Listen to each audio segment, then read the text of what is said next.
चंद्रकांत पाटलांनी खडसेंना डिवचले आणि खडसे अलगद त्यांच्या जाळ्यात अटकले. हा विजय विकासाच्या मुद्द्यावरच शिवसेनेचा विजय झालेला आहे आणि या ठिकाणी भगवा पडकलेला आहे. खडसेंची गाडी पंक्चर केली तेच पायदळ झाले.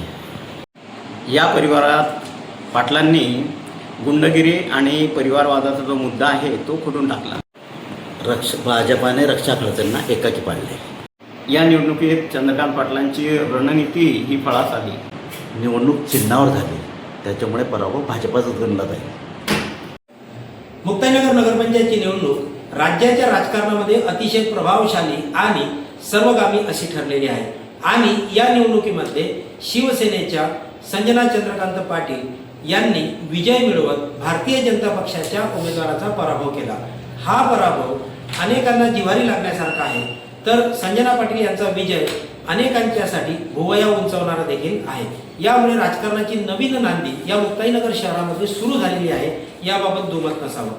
या संदर्भात निवडणुकीच्या या निकालावर विश्लेषण करण्यासाठी आज वाडेकर इन्फो न्यूजतर्फे पॉडकास्ट करण्यात येत आहे आणि यामध्ये मुक्ताईनगरचे नामांकित असे पत्रकार आपण या कार्यक्रमासाठी बोलावलेले आहेत.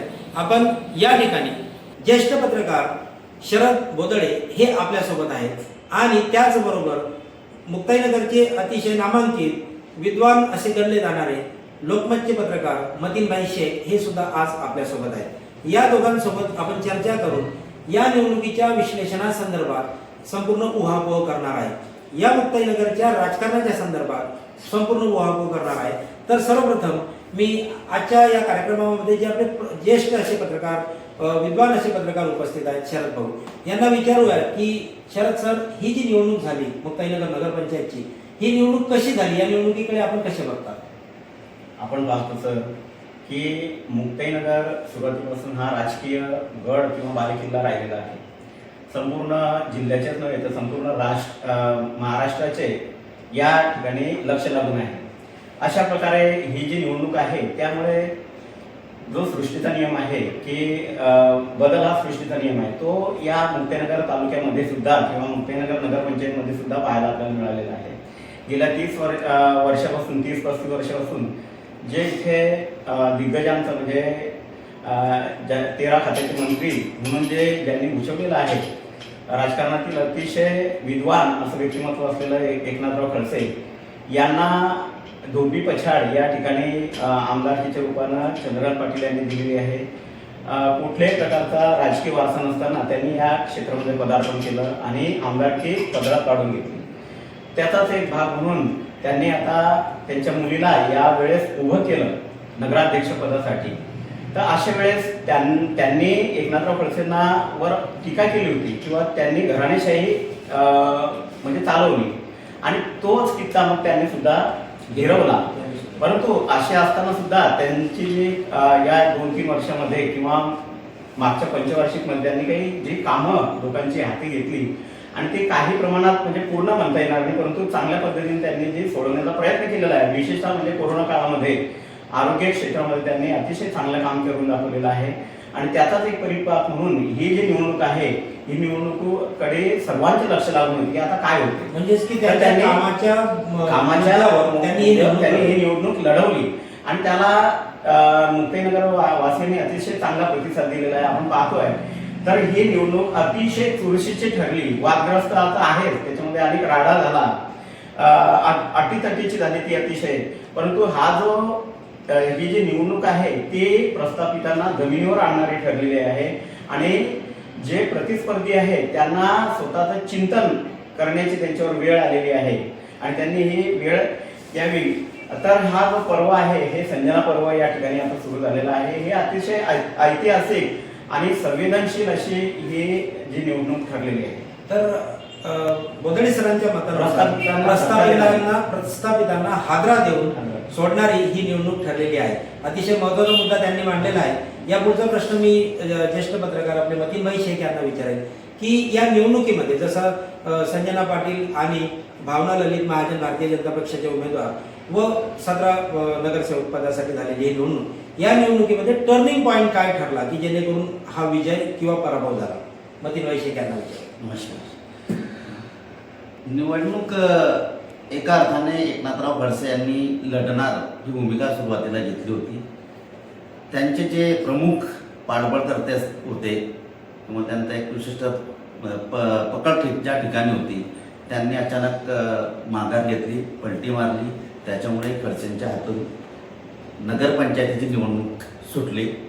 अशा वेळेत खडसे साहेबांना समोरच्या चंद्रकांत पाटलांचे आव्हान पेलणं गरजेचं होतं, आपलं अस्तित्व दाखवणं गरजेचं होतं. त्यांचा जे बॅकबोन असलेला मतदार होता तो त्यांच्यापासून दुरावला होता. अशा ठिकाणी अवघ्या 24 तास उमेदवारी अर्ज माघारी घेण्याच्या अवघ्या 24 तास अगोदर त्यांनी युटर्न घेतला आणि रक्षा खडसे, केंद्रीय क्रीडा राज्यमंत्री रक्षा खडसे यांच्या हातात धुरा घेतली. रक्षा खडसे यांनी आव्हान पेलले किंवा एका परिवारात 2 पक्ष म्हणा या अनुषंगाने मुक्ताईनगर मतदारसंघापासून 4 हात दूर राहत होते. परंतु वेळ आली होती, त्यांना सामोरे जायचं होतं आणि स्वतःचं अस्तित्वही दाखवायचं होतं. खडसे कुटुंबाला त्यांची पकडी दाखवायची होती. अशा वेळेस रक्षा खडसे यांनी पुढाकार घेतला. पुढाकार घेताना त्यांनी भाजपाकडून ही निवडणूक लढणार असा आशावाद जाहीर केला. आशावाद नव्हे तर त्यांनी समोरच्यांना आव्हानच दिले. भाजप निवडणूक लढणार हा सर्वात मोठा विषय झाला. कारण भाजप ज्यावेळेस रिंगणात येते किंवा एखादी निवडणूक लढते तर सर्वांगीण साम दाम दंड भेद आणि भाजपाची जी फडी आहे निवडणूक लढण्याची ती त्याच्यासमोर टिकावं लागणं फार कठीण असतं. अशा वेळेस चंद्रकांत पाटलांसाठी हा मोठा आव्हान होता. चंद्रकांत पाटलांनी ज्यावर मात करण्यासाठी 2 हत्कंडे घेतले किंवा त्यांची क्लुप्ती वापरली. पहिली वापरली, सावदा नगरपंचायतीमध्ये त्यांनी युती केली. इकडे सावदा नगर परिषदेसाठी भाजपाच्या ज्येष्ठ नेत्यांच्या हातात हात घालून त्यांनी प्रचार केला आणि दुसरीकडे त्यांना मुक्ताईनगरमध्ये आव्हान होतं भाजपासोबत लढण्याचं.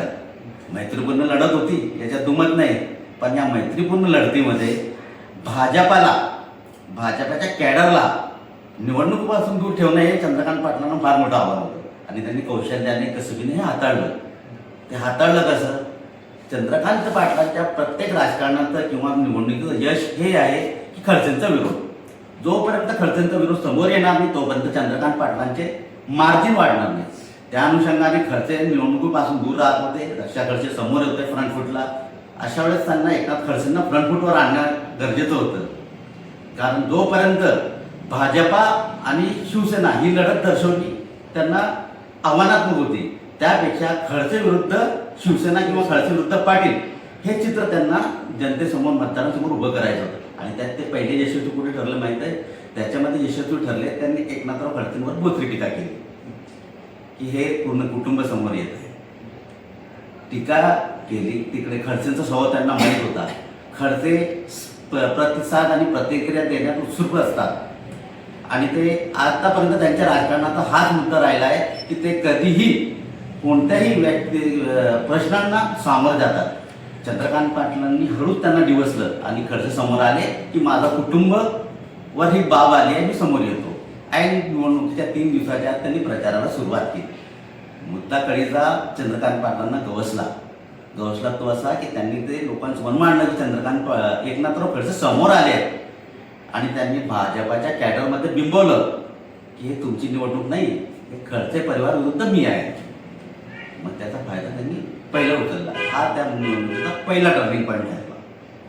येथूनच भाजपा निवडणुकीपासून लांब गेली. अर्थात केंद्रीय मंत्री रक्षा खडसे यांच्या राजकीय अस्तित्व जे आहे त्यांची पकड आहे त्यालाही भाजपाच्या अंतर्गत गटातून आव्हान देण्यात आले. ऐन निवडणुकीच्या तोंडावर रक्षा खडसेंना एकटं पाडण्यात आलं. खडसेंना समोर आणणं हा एक चंद्रकांत पाटलांसाठी या निवडणुकीचा टर्निंग पॉईंट ठरला आणि या टर्निंग पॉईंटमुळे त्यांनी भाजपालाही हाताशी करले, दुसरीकडे एकनाथराव खडसेंनाही आव्हान दिले आणि मतदारांमध्ये बिंबवलं की हे निवडणूक भाजपाची नाही, ही निवडणूक शिवसेनेची आणि खडसे कुटुंबाची आहे. मतीनबाईंनी अतिशय महत्त्वाचा मुद्दा मांडला की माजी महसूल मंत्री, विधान परिषदेचे आमदार एकनाथराव खडसे यांना रणांगणात आणण्याची जी रणनीती आमदार चंद्रकांत पाटील यांनी अवलंबिली आणि त्याद्वारे ही निवडणूक भारतीय जनता पक्ष विरुद्ध शिवसेना नव्हे तर शिवसेना विरुद्ध खडसे परिवार ही रणनीती जी चंद्रकांत पाटलांनी आखली त्यामध्ये ते यशस्वी झाले आणि अतिशय महत्त्वाचा मुद्दा त्यांनी या ठिकाणी मांडलेला आहे. यापुढे जाऊन मी परत मतीन भाईंना विचारेल की भारतीय जनता पक्ष असा पक्ष आहे की ते कधीही एकतर रणांगणात उतरणार नाही आणि जर उतरले तर मात्र माघार घेणार नाही. परंतु या निवडणुकीमध्ये काही प्रमाणात का होईना भारतीय जनता पक्ष म्हणा किंवा केंद्रीय राज्यमंत्री रक्षा खडसे म्हणा या बॅक फूटवर राहिल्या. याबद्दल मतीन भाई तुम्ही काय सांगाल? चंद्रकांत पाटलांनी जसं एकनाथराव खडसे यांना रणांगणात उतरवलं अनपेक्षितपणे, त्याचप्रमाणे त्यांनी भाजपच्या गोटातही हा मॅसेज पूर्णपणे पसरवला की इथं एकनाथराव खडसेच्या परिवाराची लढाई आहे, एकनाथराव खडसे समोर आहे. आता खडसेंचं काय झालं, मुक्ताईनगरमध्ये त्यांनी भाजपसाठी मतदान मागावं, भुसावळमध्ये जाऊन त्यांनी तुतारीसाठी मतदान मागावं, ही भूमिका सामान्य लोकांना रुचली नाही. खडसेंसारखे मुरब्बी नेता आणि सन्माननीय नेते आहेत, त्यांचा गाढा अभ्यास या महाराष्ट्राला भरपूर फायदेशीर ठरला.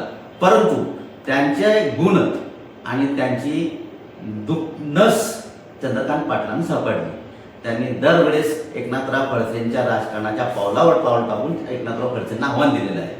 त्यांनी नेमकं असं घडवलं, एकाकडे खडसेंना समोर आणलं, दुसरीकडे गिरीश महाजनांसोबत समेट राहिला, सौद्याला 1% प्रचार झाला. त्यामुळे काय झालं, मुक्ताईनगरमध्ये कोणताही भाजपचा वरिष्ठ नेता समोर आला नाही. भाजपचा अंतर्गत कलह याच्यात असू शकते, त्याच्यामध्ये रावेर लोकसभेची ज्यांच्याकडे जबाबदारी होती नंदू महाजन सुद्धा या निवडणुकीत नव्हते. हा भाग तोच आहे. नंदू महाजन, त्याच्यानंतर मुक्ताईनगरमध्ये जे महत्वाचे कार्यकर्ते आहेत त्यांनी भाजप अस्तित्व आहे असं दाखवलं. कारण एकनाथराव खडसे राष्ट्रवादीत गेल्यानंतर भाजपाची घडी तर विस्कटली होती. ज्यांनी राजकारणात एकनाथराव खडसे यांची गाडी पंक्चर केली होती, तेच नेते पायी झाले होते. त्यांनाही दुसरी गाडी काही भेटली नाही. त्यांना अपेक्षा होती आम्ही मर्सिडीजमध्ये बसू, एकनाथराव खडसे यांची गाडी पंक्चर झाली. परंतु भारतीय जनता पार्टीमध्ये वरिष्ठ पातळीवर वेगळ्या घटना घडल्या, ज्यांनी खडसेंचा फीडबॅक घालून खडसेंना पक्षाबाहेर काढलं. त्याच लोकांना पायी फिरण्याची सवय आली होती. त्यांची अपेक्षा होती आम्ही मोठ्या गाडीत फिरू, परंतु ठीक आहे, निसर्गाचा नियम आहे. अतिशय महत्वाचा मुद्दा मतीन भाई तुम्ही मांडला की मर्सिडीज मध्ये फिरणाऱ्यांना पायी चालवण्याचे काम हे या मतदारसंघात नक्कीच झालेलं आहे. महत्वाचा मुद्दा आहे. यानंतर एक मुद्दा असा या निवडणुकीमध्ये आला की गुंडगिरी, दडपशाही या संदर्भात म्हणजे आमदार चंद्रकांत पाटील यांच्यावर केंद्रीय राज्यमंत्री रक्षाताई यांनी सुद्धा गुंडगिरी आणि दडपशाही केल्याचा आरोप केला.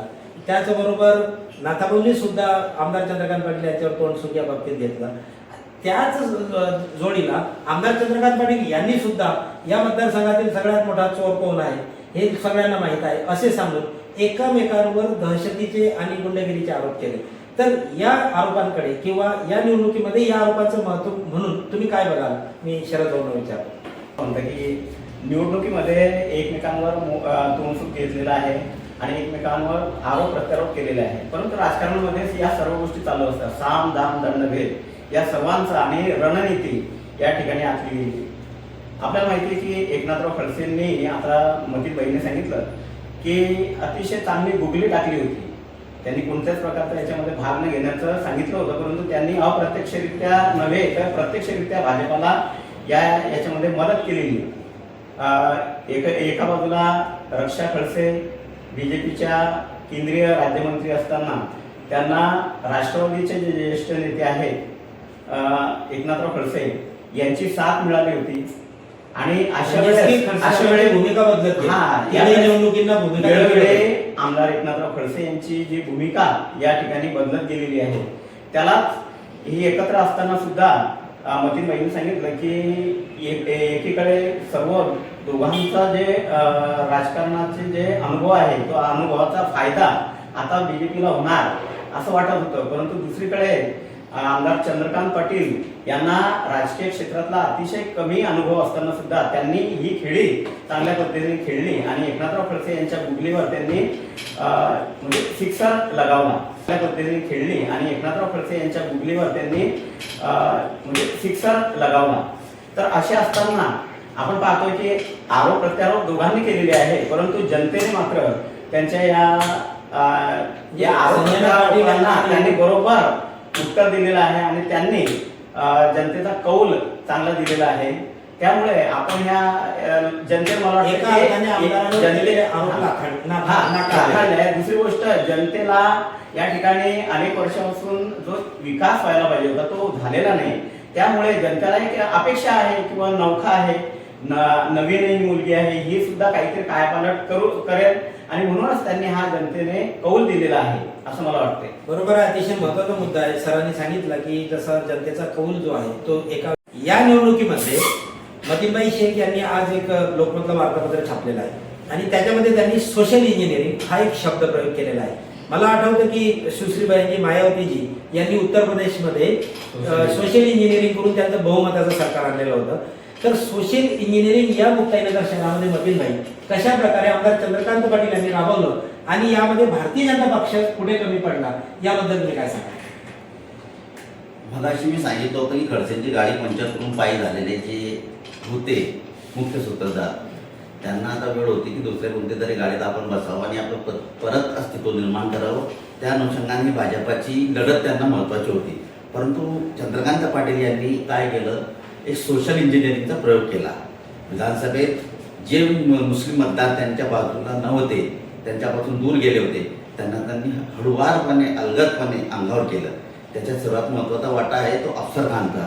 ज्यावेळेस चंद्रकांत पाटील पडले, चंद्रकांत पाटील निवडून आले आणि मुस्लिम मतदार त्यांना झालं नाही, याचा सर्वास्वी फटका अफसर खान याला बसला होता. अफसर खान हा तरुण पुन्हा पेटून उठला आणि त्याने मायनॉरिटीमध्ये एक मशाल पेटवली.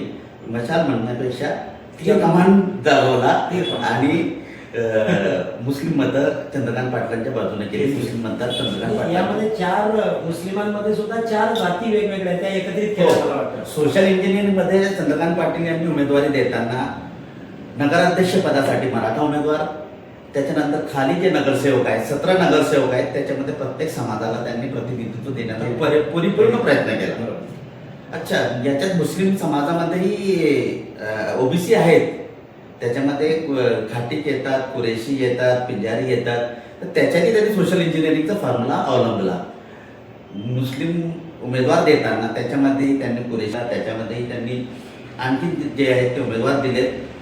त्यामुळे सोशल इंजिनिअरिंगचे जेवढे 18 पगड जाती हा जो विषय असतो ते सर्व त्यांनी उमेदवारी देताना ते या गोष्टीचा सर्वांगीण अभ्यास केला आणि या अभ्यासामागे त्यांच्या सुनील पाटील, प्रवीण चौधरी आणि त्यांची टीम यांचा महत्त्वाचा वाटा होता.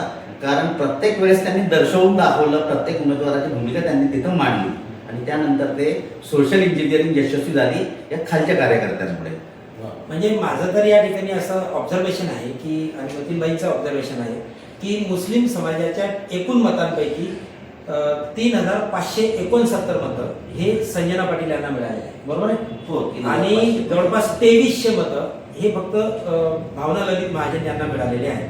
म्हणजेच की मुस्लिम मतं हे निर्णायक ठरले असं म्हणायला हरकत नाही. कारण त्यांच्या विजयाचं जे गणित आहे ज्याच्यामध्ये, तर या निर्णयामध्ये जर आपण पाहिलं तर 1100 मतं हे इतर समाजातून मिळाले व त्यांचा विजय सुकर झाला असं म्हणायला हरकत नाही. म्हणजेच की मुस्लिमांच्या मतांचं फार मोठं महत्त्व या निवडणुकीमध्ये ठरलं. जवळपास 67% घरात मुस्लिम मतं जे आहेत ते संजना पाटील यांना मिळालेले आहेत. आणि ज्याचा जर तुम्ही भविष्यात जर विचार केला तर चंद्रकांत पाटील यांनी मुस्लिम समाजात केलेली साखर पेरणी आणि निवडणुकीत वापरलेला सोशल इंजिनिअरिंगचा प्रयोग याच्यामुळे त्यांची पुढची विधानसभा आणखी सोपी झाली. एखाद्या वेळेस भाजपा आणि शिवसेना जरी वेगळ्या लढल्या तरी उद्या त्यांना हा अडचण येऊ शकत नाही. कारण सोशल इंजिनिअरिंगमध्ये ते 100% यशस्वी झाले. त्याच्यामुळे त्यांना पुढच्याही दृष्टिकोनातून त्यांना फायदेशीर राहणार आहे आणि संजना पाटील या अनुषंगाने तर सोशल इंजिनिअरिंगच्या अनुषंगाने विजयी झालेच आहे. सोशल इंजिनिअरिंग या निवडणुकीमध्ये फार मोठं महत्त्वाचं ठरलं. तर यामागे अजून एक मुद्दा असा आपल्याला घेता येईल की भारतीय जनता पक्ष जो माघार कधी घेत नाही किंवा पराभव लवकरात लवकर स्वीकार करत नाही अशी परिस्थिती असताना भारतीय जनता पक्षाच्या पराभवाची कारणे शरद सर आपण काय सांगा? बरोबर आहे सर. आपण बरोबर सांगितलं की एखाद्या निवडणुकीमध्ये भारतीय जनता पार्टीने प्रवेश केला किंवा तिथे जर त्यांनी उभे राहिले तर ते माघार घेतील, बरोबर आहे. परंतु आपण पाहतो की इथे एकनाथराव खडसे यांनी भाजपा रुजवली. भाजपा 0 असताना त्यांनी या ठिकाणी भाजपाचं अस्तित्व केवळ अस्तित्वच निर्माण केलं नाही, तर त्यांनी या ठिकाणी भाजपाला एक वेगळं स्थान निर्माण करून दिलं. आणि त्यांचा बालेकिल्ला, काँग्रेसचा जो बालेकिल्ला होता तो बीजेपीचा बालेकिल्ला त्यांनी या ठिकाणी म्हणजे निर्माण केला. असे असताना त्यांना काही अडचणी आल्या, त्यामुळे त्यांना भाजपापासून दूर जावं लागलं. ज्यावेळेस त्यांनी भाजपा इथे रुजवलेला होता, केवळ आपल्या मुक्ताईनगर मतदारसंघातच नव्हे तर जिल्ह्यामध्ये आणि महाराष्ट्राच्या बऱ्याच ठिकाणी त्यांनी हा रुजवला. तर जेव्हा त्यांनी भाजपापासून ते दूर गेले तेव्हा अनायसे या मतदारसंघाला सुद्धा फटका बसला. जे बीजेपीचे कार्यकर्ते होते अनायसे ते दुसऱ्या पक्षामध्ये म्हणजे शरद पवार राष्ट्रवादी गटामध्ये चालले गेले. त्यामुळे बीजेपीचा बालेकिल्ला असलेला या ठिकाणी बीजेपीला मोठं खिंडार पडलं होतं. इथे कार्यकर्तेही बीजेपीचे मिळणं कठीण झाले होते. परंतु एकीकडे हे असताना दुसरीकडे त्यांच्या सून या बीजेपीच्या केंद्रीय राज्यमंत्री आहे. असे असताना त्यांना बीजेपीचं अस्तित्व दाखवणं गरजेचं होतं.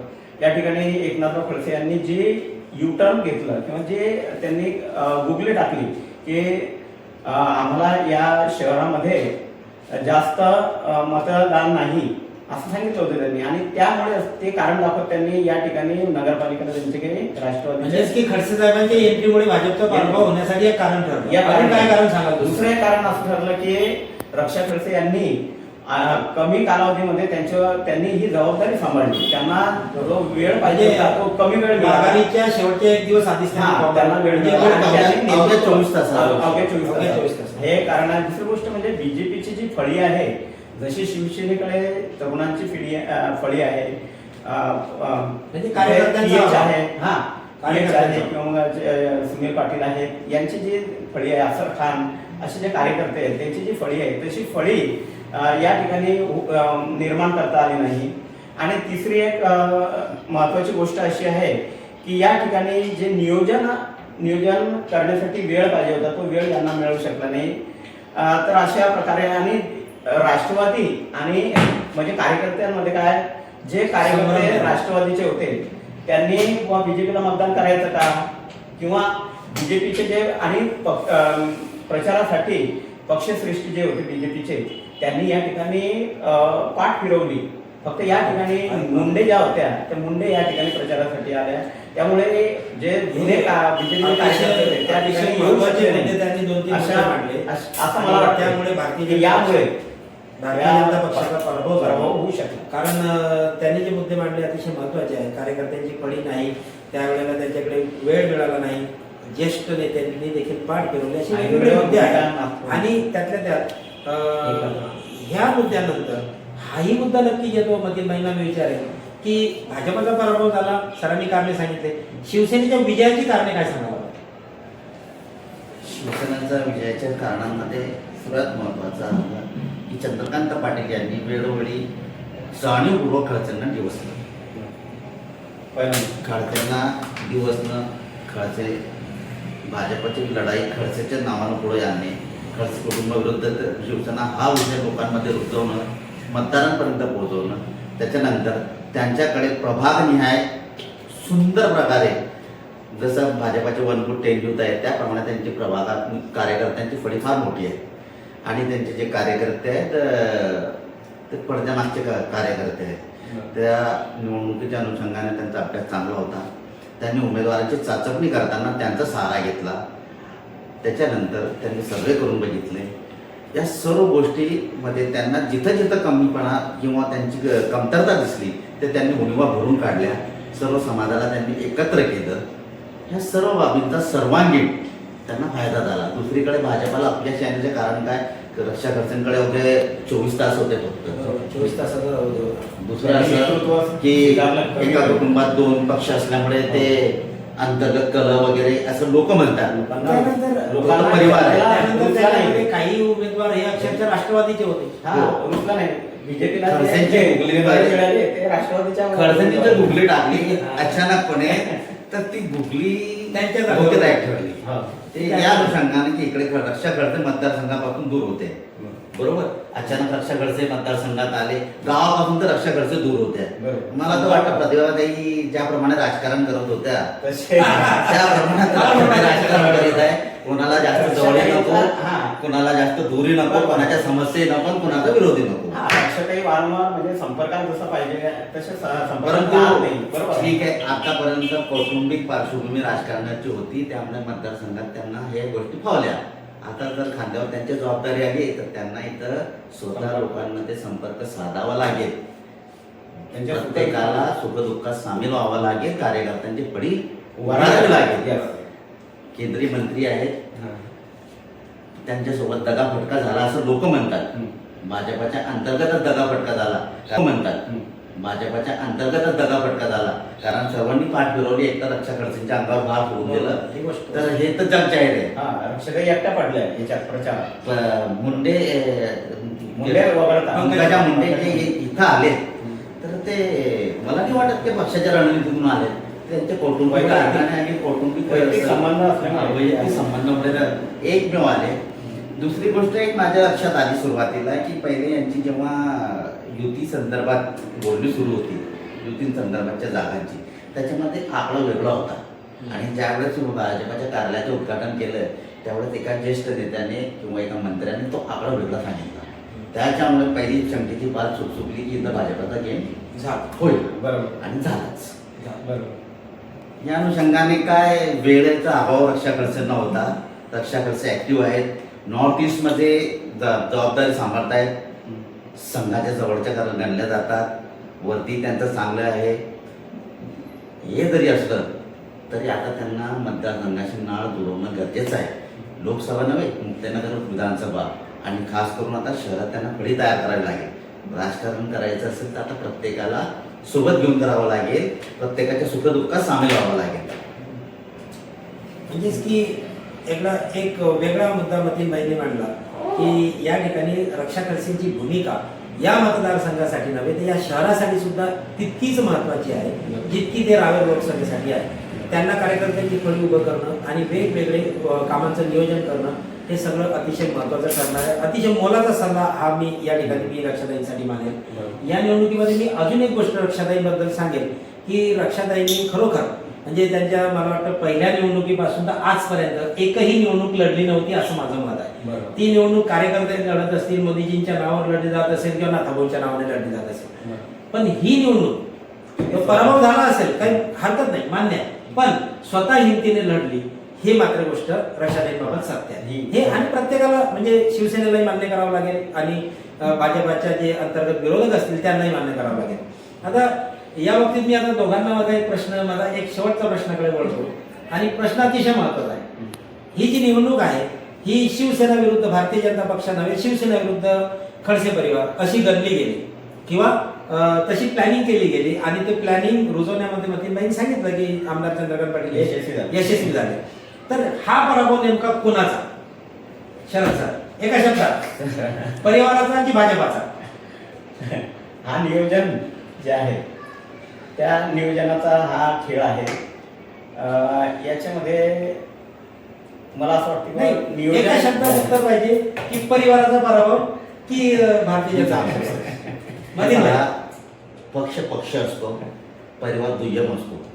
पक्षाचाच पराभव झाला नाही. शेवटी जे लोक निवडणूक लढले आहेत ते भाजपाच्या चिन्हावर लढले आहेत.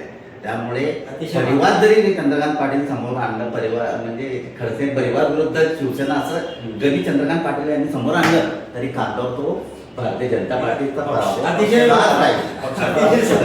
पॉलिटिकल आन्सर मतीनबाईंनी सुद्धा दिलेला आहे, पण त्याला बेस आहे आणि ते मूल्याला धरून आहे किंवा तत्वाला धरून आहे.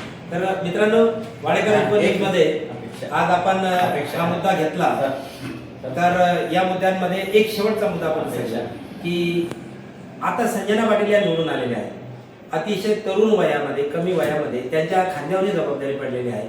त्यांच्याकडून अर्थातच चंद्रकांत भाऊ किंवा चंदूभाऊ ज्यांना प्रेमाने म्हटलं जाते त्यांच्या या परिवाराकडून म्हणजे कन्येकडून आणि चंदूभाऊकडून मुक्ताईनगरकरांना काय अपेक्षा आहेत आणि त्या त्यांनी कशा पूर्ण केल्या पाहिजे यासाठी शरद सर आपल्याला बरोबर आहे सर.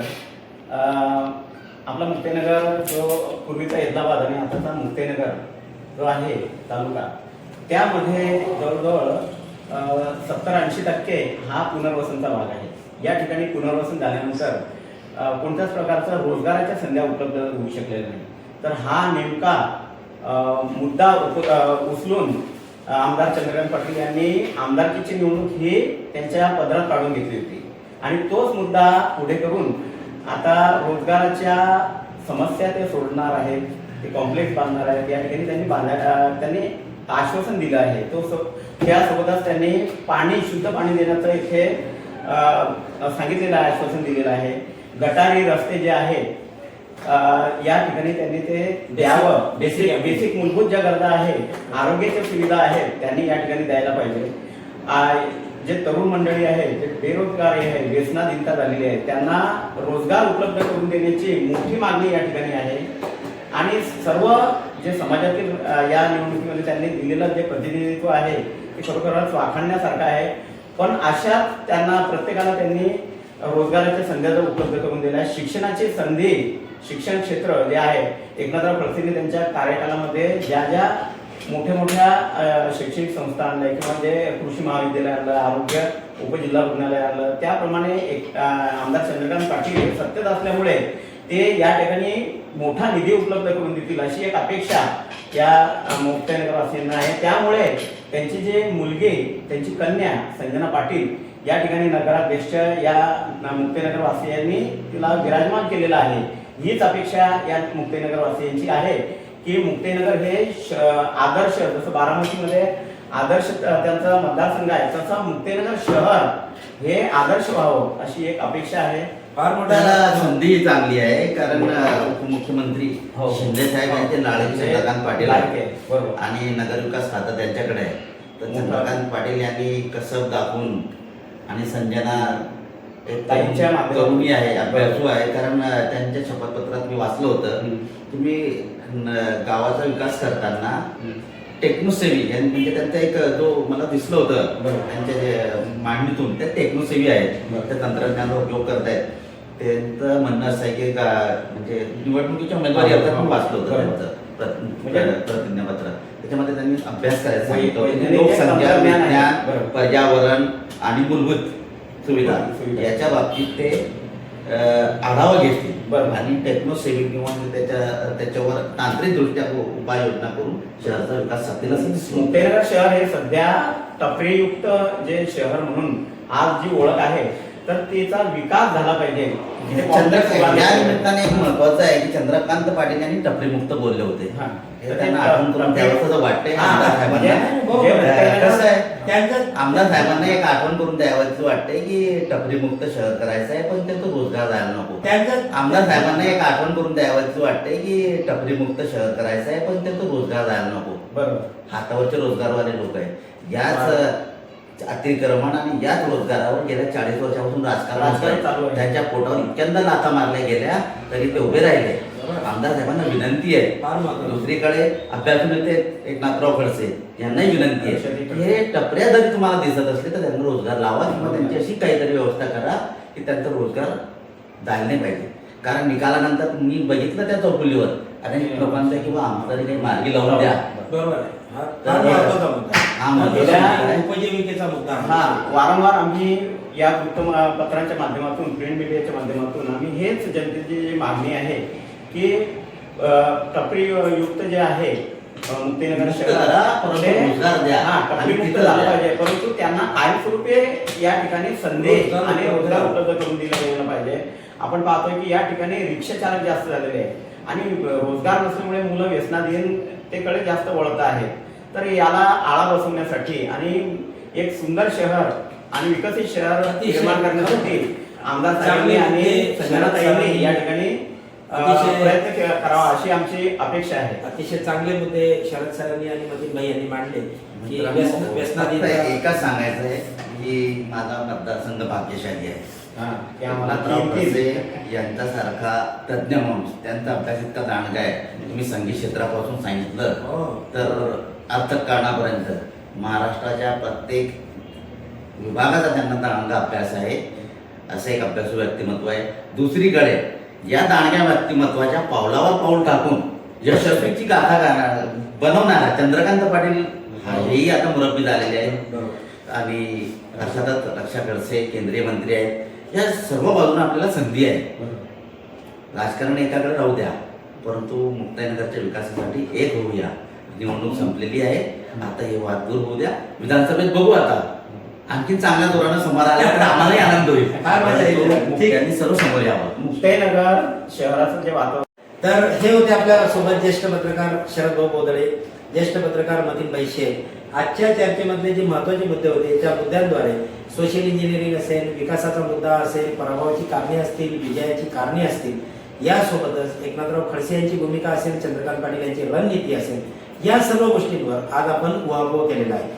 यामध्ये सोशल इंजिनिअरिंगचा विषय घेतला. 11 जाती जवळपास यांनी चंद्रकांत पाटलांनी त्यांना प्रतिनिधित्व दिलं 11 जातींना, यांच्याकडनं सुद्धा 5 जातींना प्रतिनिधित्व देण्यात आलं.